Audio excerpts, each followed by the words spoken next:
I'm Fred McMurray, which means this must be... Pillars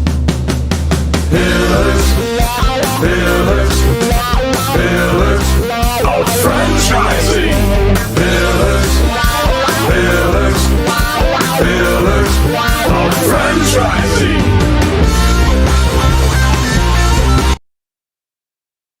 Good afternoon and welcome to another episode of Pillars of Franchising. I am your host, Kristin Selmeczy. And today for Word on the Street, we'd like to answer some questions from our audience. One question in particular. And that question comes in as, do you have to be a millionaire to start a franchise? Well, the answer is absolutely not. I know I certainly wasn't. So let's talk about how do we fund franchises? How do we get enough money together, not only for the franchise fee, but you also have to think about the working capital that is needed. When you look at buying a franchise, you'll see there's that franchise fee and then there's a working capital, often talked about in item 7. So you also want to make sure that you have enough money until you truly have a point of break even. And those points are not truly clear to you except for by your best speculation when you're doing your business plan. So let's talk about the next step. The first place I would look to get money for a franchise is to your savings account. Now, not everybody has that kind of money sitting around, and I certainly get it. However, we do have a lot of people coming out of corporate America today who have taken buyouts. So this would be a great place to look. Secondly, I would tell you, you always have an opportunity to use what's called a 401k rollover. This allows you to use your retirement funds to fund your franchise and to pay yourself back. Now, the conversation is far too long to get into the nitty-gritty of this deal. However, I will tell you that we have talked to Benetrends and numerous other lending partners on the show. You can go back and reference, and they will explain a lot of this to you. You have to make sure in this case that you are a C Corp. You cannot be an S Corp or an LLC. The next place I would say that you could take a look is the equity in your home. This is also a great place to take a look, providing again that you're being able to swing the payments when those loans come due. Another place I would say to look at is obviously the SBA. That's what they're there for. Small business loans. Their interest rates aren't exactly perfect, but they're not bad either. They're kind of going rate plus about 2%. So you can take a look at the SBA loans. A great company to use for that would be Fund My Franchise, Benetrends, both really great partners of the Pillar Show. And last but not least, let's say, you can take a partner. And taking a partner can be very easy or it can be very tricky. And a lot of that depends on the way you define the terms, roles and responsibilities, and how far you're going to do this venture with a partner. Is it simply borrowing the money until you pay it back? Are there certain payment terms in the length of the ongoing months of the loan? What does that look like? What is the interest rate the person would charge you? Or is this going to be a partner who's not only financial, but perhaps an operating partner? So a lot of good questions to ask there when you're looking to get a partner.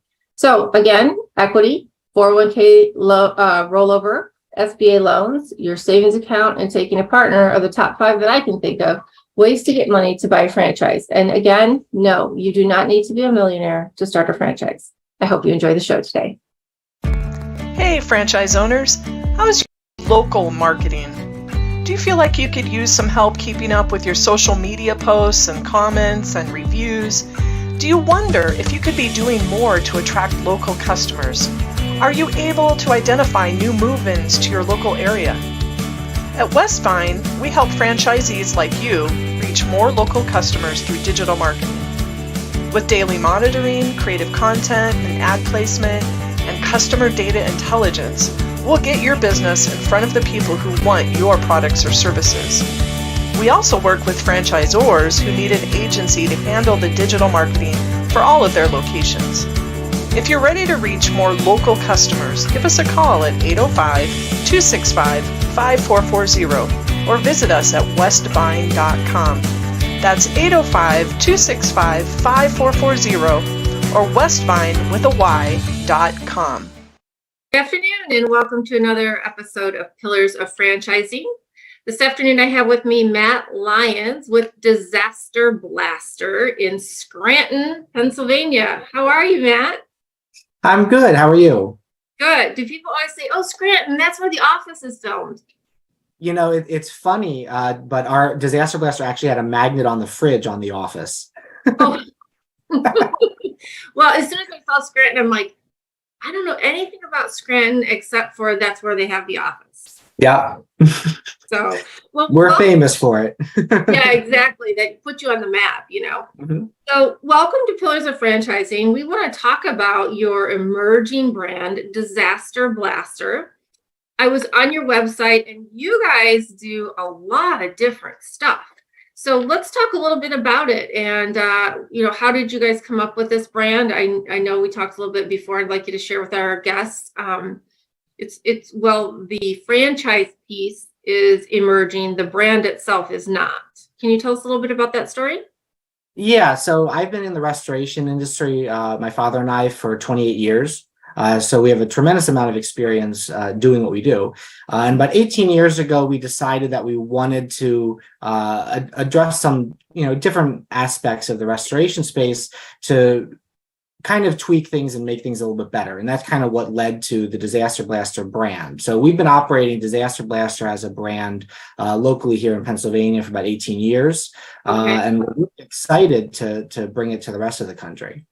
That's awesome. How far outside of Pennsylvania have you begun to grow at this point? We currently have franchise territories available in 32 states, Washington, D.C., and in Puerto Rico. We're looking at developing any and all of those places. So I would be happy to fly out and visit with someone wherever they were. Well, Puerto Rico sounds like a good place. I could go there. Yeah, I think it's a great opportunity for a territory just because of the high need for a lot of the things that we do. Yeah. Well, let's talk about those things, because it's not just water and mold restoration, right? What are some of the other services that you offer at Disaster Blaster? So one of the things we wanted to tackle with the Disaster Blaster brand is we wanted to be a true full service restoration business. Okay. So what we saw was more common in that space was, okay, you have a water mitigation company, and then maybe you run across asbestos that's affected by the water damage. Then you need to get an asbestos abatement company. Then when you come around to maybe you found a mold problem, you need to hire a mold company. When you find repairs that might be necessary, now you have to find a contractor. So we're able to take care of each stage of that, so the property owner doesn't have to juggle all of these different trades or contractors. So it's a huge value to the property owner, as well as the insurance carrier, or the home seller when they're selling a property, different things like that they just don't have to juggle all of that. Interesting. And so do you look for people? I see here you also do like biohazard and hoarding cleanup. Now that's a different one you don't always see. Yeah. So, we do biohazard and hoarding cleanup. We do infectious disease disinfection. Pretty much, I always say, if it's in your house and you don't want it there, we have a service for it. So. Yeah, awesome. And meth lab cleanup. Wow, I don't know how you guys get into all that stuff. So are many of these things that you have to be certified for? So it does depend on the state. Okay. Some states may have licensing or certification requirements for things like the mold remediation, as an example. Most of our services don't require licensing or certification on a state-by-state basis, with the exception being services like the asbestos abatement or the radon mitigation services. Excellent. Well, I know in states like mine, there's a lot of older homes, and asbestos is certainly a big deal. So maybe if you're out in Arizona, it's not such a big deal, but in some of these states certainly is. And I also saw you did radon, which is really cool too, because that happens to be an issue here as well. So your franchisees, your ideal franchisees, do they need to be experienced in some, any, or all of these areas? They don't. No, we handle all of the training and the support. At the end of the day, we're always going to be available if they run across something that they may have a question or a concern about. The likelihood is we've already seen it. In 28 years, there's not a lot I haven't dealt with. Sure. So that's what we're here to kind of help them through. But we handle all of the training and all of the the setup kind of procedures with them. Okay. So say, for example, someone like me, I have general, somewhat knowledge of home improvement, but I really don't have any specific skills. Are you saying you'd be able to train me how to do these things? Or what if I didn't necessarily want to be doing the work myself? So one of the things that we wanted to look at from the beginning with our franchise system and our model is, I feel that when someone purchases a franchise business or a business generally, they should be able to expect a business that they're going to be able to operate at least semi-absentee. At some point, they should be able to have, production technicians that are out there actually doing the physical work. They should be able to have estimators and project managers that are able to manage the day-to-day operations. So that's why a lot of the planning in our model and in our territory structure went into what's going to allow our franchisees to do that.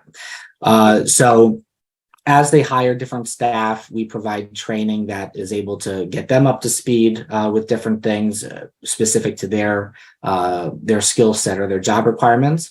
Okay. And then they're able to kind of get them all up and running and performing the work. Okay, great. Well, hopefully, I know we had some meetings with some folks in my son's graduating class, and there seems to be just nationally a huge influx now of younger people going into trade schools, which is great. Because we're kind of at that point where I'm afraid there's not going to be a lot of tradespeople, or we were afraid of that coming up here. Are any of these actual trades positions that you need to run this franchise, or can they really all be trained if you're just kind of a general hands-on person? Generally, they can all be trained. Certain industries or certain services, rather, that we do provide, such as the asbestos abatement, will require the technician to complete licensing with their state, as an example, which is generally about a week-long course. But that's where we kind of come in to help our franchisees navigate that sort of a process. But the majority of the services are things that they're going to be able to learn as they go. Awesome. And I do have a lot of people who are getting out of corporate America that want to be semi-absentee owners. And what would you say is kind of a average time before they can do that? Can they open as a semi-absentee owner, or is it a year or so before they kind of can staff it? Yeah, if they have the management team in place, they absolutely can open as a semi-absentee. I think that it makes sense for them to be involved in some aspect of the business, because they're going to have to be pretty knowledgeable and aware just from the management side of things. Sure. But they'll be completing our training here, and they'll be experts in their field once they get back to opening their location. Excellent. And can you tell us a little bit about what the franchise costs, how you define? I assume you go on territories and such. Is that right? Yes. Yeah. So the franchise cost ranges from about $136,320 to $242,701, which includes the franchise fee, the equipment package, different things like that. There's effectively two different factors that impact the fee, the price. One being the territory size. Our territories range from about 150,000 to 200,000 in population. We do try to maintain zip codes so we can better manage that. Sure. And then the number of services that they initially launch with, and the equipment that they're going to ultimately need. So what we had kind of done with that is I always tell a story when being a franchisee and digging around my back room and finding a piece of equipment that I didn't even remember what it did anymore. Right? So what we wanted to do is we don't want to require our franchisees to purchase equipment before they're going to need it. So all our equipment packages are broken down by the optional services. So when they launch, they can launch with effectively all of our services, or the core services with adding the optional services later on. And then that way they don't have to purchase that equipment until they're going to need it. Yeah, interesting. And then do you kind of recommend to them, or do they get to choose which options they begin with? So that's part of the discussions before their opening. We do look at their desired territory to see what services are going to be in higher demand. Because as an example, if you're in an area where radon is a really, really needed service, it's going to be something that we would generally recommend that they launch with. Okay. But by and large, they can add those optional services as their territory dictates or it becomes a need. Okay. And what would the day in the life of a franchisee look like? So it's going to depend if they're operating more semi-absentee or they're an owner operator. But effectively, we're here. Disaster Blaster is there to assist property owners when they have a disaster or a claim of some sort in their property. So whether it's a pipe break, a mold problem they discover in an attic or a basement, a waterproofing issue, or asbestos that they've recently come across. When our Disaster Blaster locations get a phone call from a property owner with a need, we're able to immediately jump into gear to get that process rolling for them. So they would be providing estimates, scheduling the work, getting their production technicians out there to complete the work, that sort of thing, so we can make sure that their life is back to normal as soon as possible. Sure. Okay. What are 3 of the areas that you think are important for prospective franchisees to look at on your FDD specifically? I think that anytime that they're going to be looking at the FDD, it's going to be primarily the item 6, the item 7, the item 19. One of the things we're actually very proud of is even through COVID. If you look at our item 19, we grew year over year. Yeah. So it just shows the strength in the brand that we've developed. Absolutely. Well, you bring up a good point with that too. And I think, I'm a big fan of service brands because of a lot of the low inventory and things of that nature. But I do think it's important for people to understand you have an essential business here, right? So even when COVID or something like that happens, your business doesn't need to close, like say some of the other, more, whether it's a massage or hair salon or those kinds of studios. You guys were open through all of it. Yeah, we had in Pennsylvania, we had certain services that were impacted, but we were fortunate because a lot of our services, as you said, were necessities. So Sure. we were able to continue to operate a lot of the services, and we've got a lot of them. So we have a lot of ability to kind of lean on the other opportunities that we have. And I know what I see that is a differentiator for you, but if you take some of your big, large brands that do restoration, you guys are new to the game as an emerging brand. What would you say sets you apart from some of the other big players out there? Well, I think emerging brands are great, especially from the franchisee standpoint, because at the end of the day, the emerging brands are the innovators. They're the ones that are in that industry now because they found a better way of doing something, and that's a lot of what kind of got us on the trajectory that we're on now, because we offer the industry average in our industry is about 4 services or so for those companies to provide. We're currently at 13. And we're not standing still. We've got 2 additional services that we're in the process of developing now. So, we're constantly looking at not only how can we provide better value to our customers and to property owners, but how can we provide better value to our franchisees? Sure.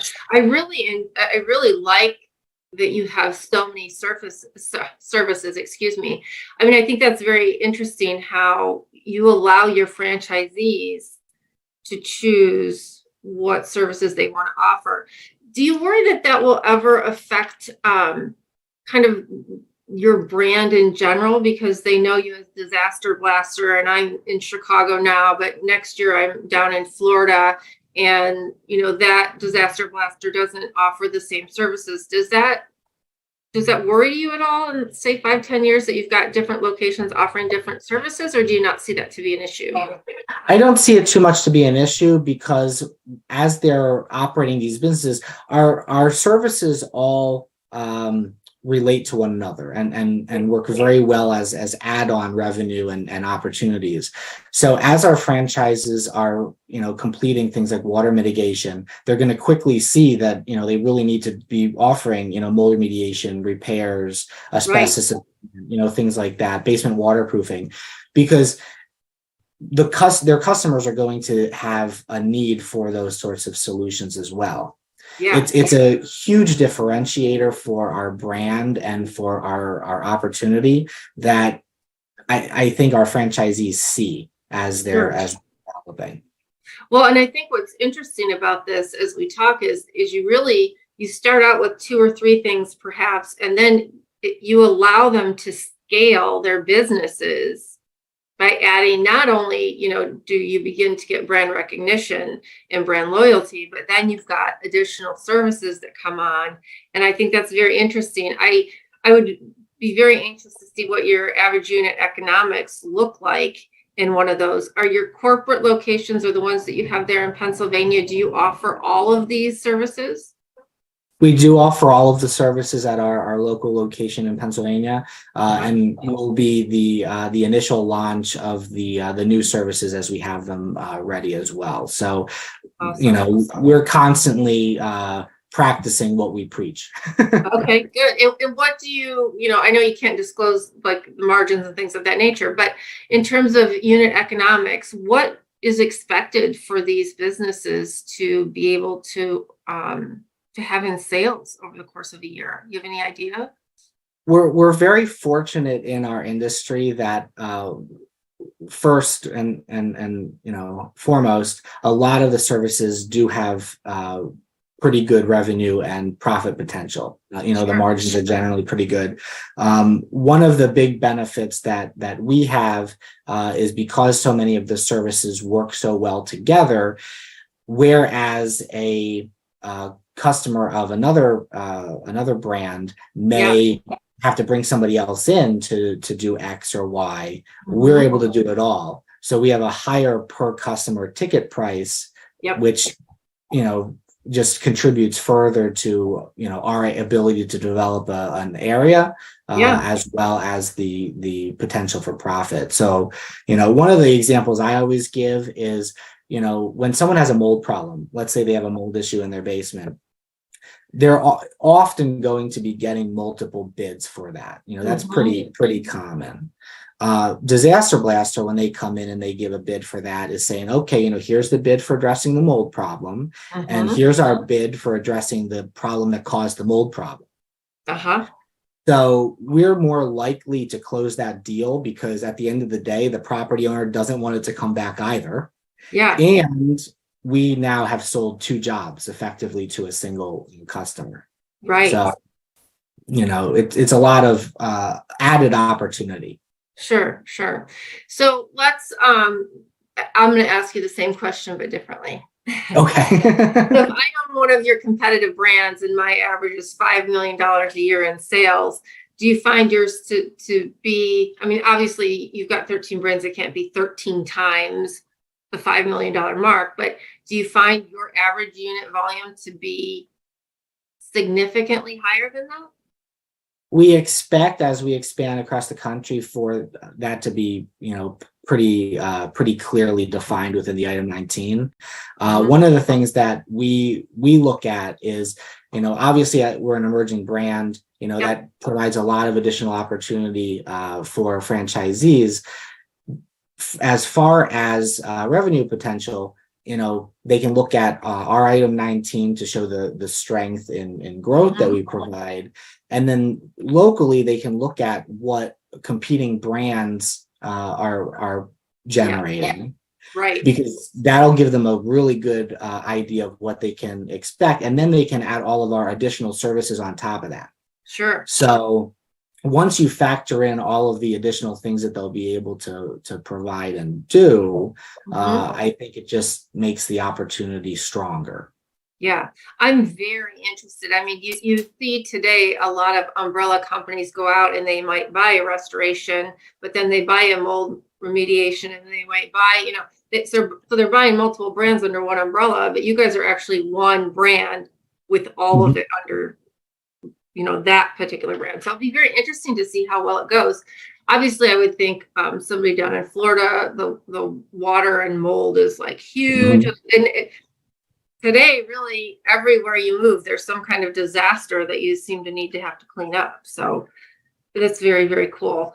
Is there anything that you think that people looking at your brand should know about maybe your culture or the type of individual in particular that you're looking for?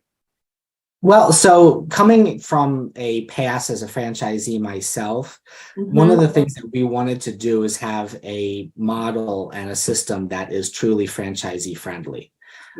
So a lot of our thought went into that process. We provide the support that I wish I had had. Yeah. So that's very much the mentality here. When our franchisees come to their training at our corporate location, they're actually learning from people that do this every day. So they're not learning estimating from someone that learned it in a book. They're learning it from an estimator that does that every day. Okay.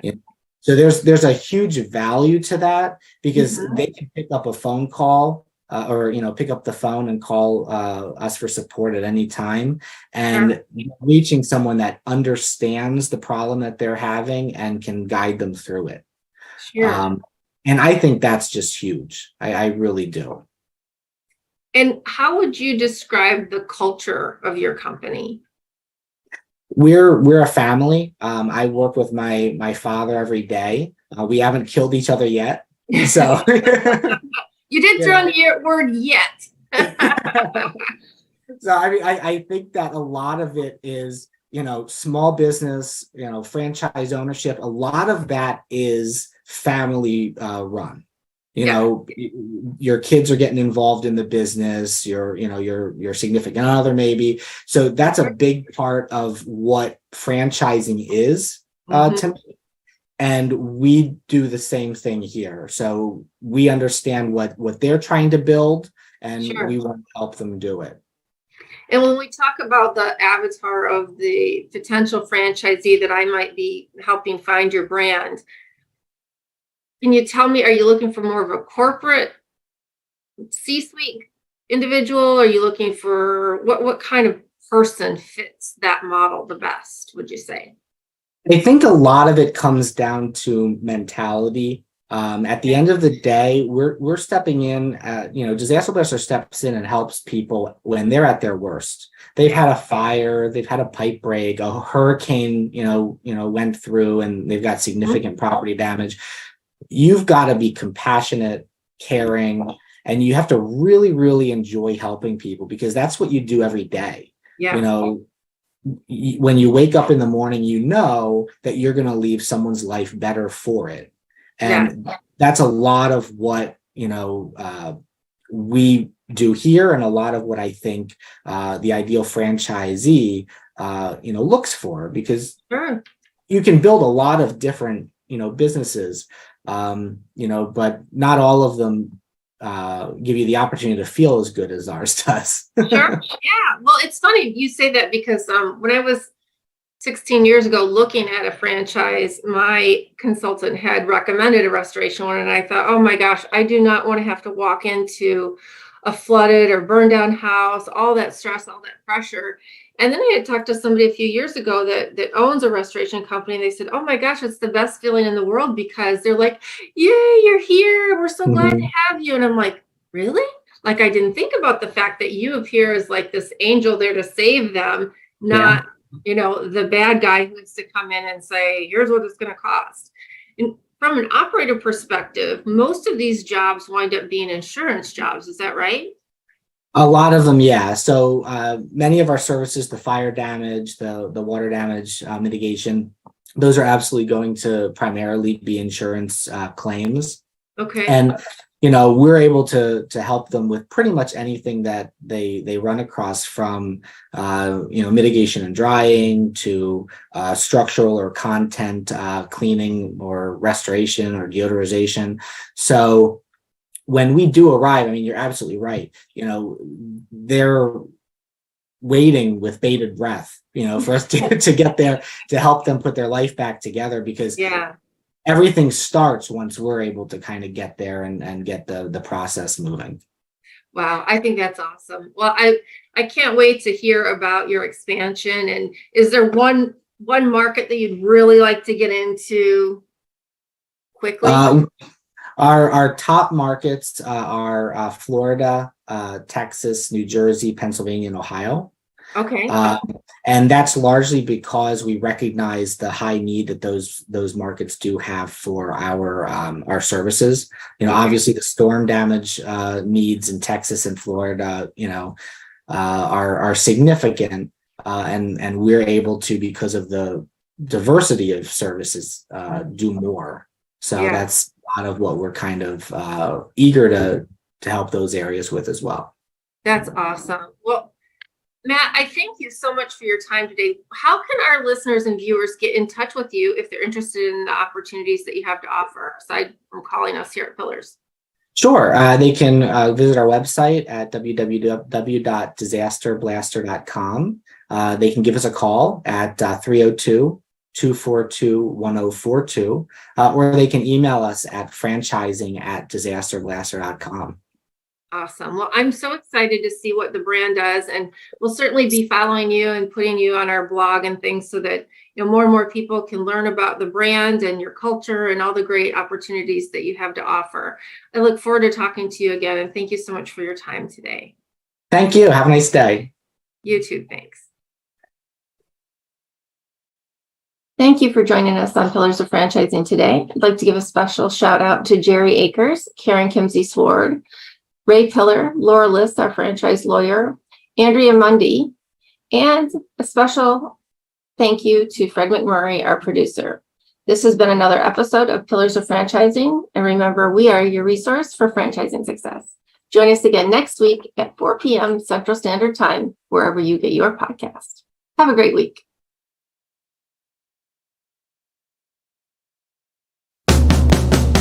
Pillars of